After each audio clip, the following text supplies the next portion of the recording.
जिस तरह जीवन एक सत्य है, एक व्यक्ति को यह भी भली भांति ही पता है कि मृत्यु भी की एक ऐसा सत्य है जिसे कोई भी जितना मर्जी झूठ ला दे परंतु इसे बदला नहीं जा सकता। कहने का अर्थ है कि जिसने इस पृथ्वी पर जन्म लिया है उसे एक ना एक दिन अपने प्राणों की आहुति देनी पड़ती है।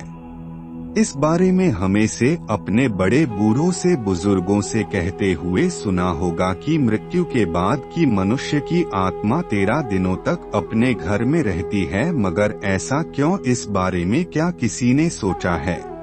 अगर नहीं तो चलिए आज आपको इससे संबंधित जानकारी बताते हैं कि और जानते हैं आखिर क्यों मृत्यु के बाद शरीर की आत्मा 13 दिनों तक अपने घर में भटकती, और साथ ही साथ और यह भी बताएंगे कि 13 दिन मृतक का पिंडदान का क्यों किया जाता है। तो दोस्तों वीडियो में हमारे साथ बने रहिए और ऐसे धार्मिक ज्ञान को प्राप्त करने के लिए आप हमारे चैनल को मन की चाहत के चैनल को सब्सक्राइब करें। तो मित्रों आपको बताते हैं गरुड़ पुराण में भी इस बारे में विस्तार से बताया गया है। किसी व्यक्ति की मृत्यु होती है तो यमराज के यमदूत उसे अपने साथ यमलोक ले जाते हैं। यहाँ इसके अच्छे या बुरे कर्मों का हिसाब होता है और फिर 24 घंटे के अंदर यमदूत उस प्राणी की आत्मा को वापस घर को वापस छोड़ जाते हैं। यमदूत के द्वारा आत्मा को वापस छोड़ जाने के बाद मृतक की आत्मा अपने प्रियजनों के बीच भटकती रहती है और अपने परिवार को पुकारती रहती है, लेकिन उसकी आवाज को सुन नहीं पाता। यह देखकर मृत व्यक्ति की आत्मा बेचैन हो जाती है और जोर जोर से चिल्लाने लग जाती है।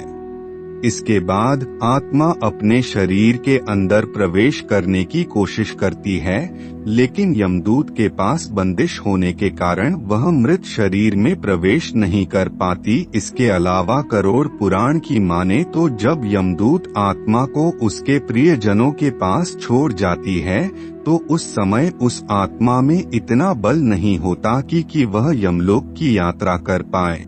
गरुड़ पुराण के अनुसार किसी भी मनुष्य मृत्यु के पीछे 10 दिनों के बाद भी पिंडदान किया जाता है। उसे मृत आत्मा के विभिन्न अंगों की रचना होती है और जो 11वीं और 12 दिन पिंडदान किया जाता है और उससे मृतक आत्मा रूपी शरीर का मांस त्वचा का निर्माण होता है। और जब 13 दिन तेरी भी की जाती है और उस दिन मृतक के नाम का पिंडदान किया जाता है, उसी से ही वह यमलोक तक की यात्रा तय करते हैं। अर्थात मृत्यु के नाम का जो पिंड दान किया जाता है उसी से ही आत्मा को मृत लोग यमलोक की यात्रा का बल मिलता है।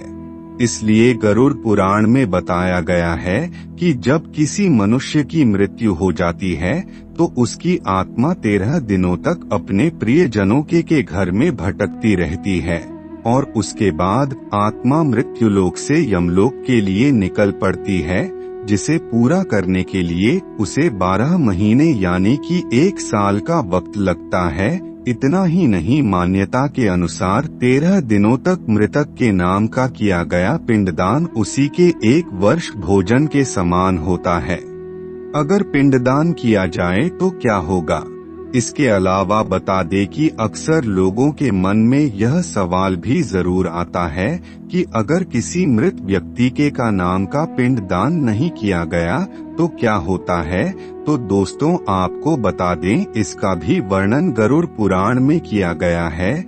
जी हाँ, जिस मृतक व्यक्ति का पिंडदान नहीं किया जाता यमदूत उसे 13 दिन जबरदस्ती घसीटते हुए यमलोक ले जाते हैं और मृतक व्यक्ति आत्मा को इस दौरान काफी कष्ट उठाना पड़ता है। इसलिए हिंदू धर्म में मनुष्य मृत्यु के बाद 13 दिनों तक पिंडदान आवश्यक माना गया है।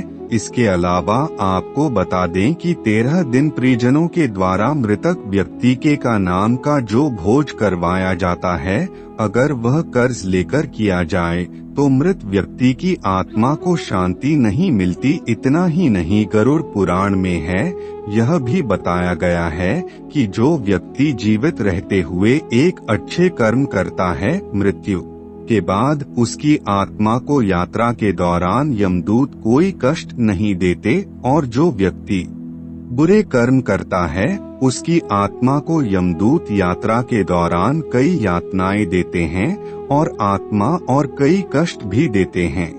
मित्रों, आपको यह जानकारी कैसी लगी? कृपया अपने विचारों को कमेंट बॉक्स में जरूर व्यक्त करें। अगर वीडियो अच्छी लगी हो तो अपने मित्रों और अपने संग संबंधियों को शेयर जरूर करें। चैनल को जरूर सब्सक्राइब करें। धन्यवाद।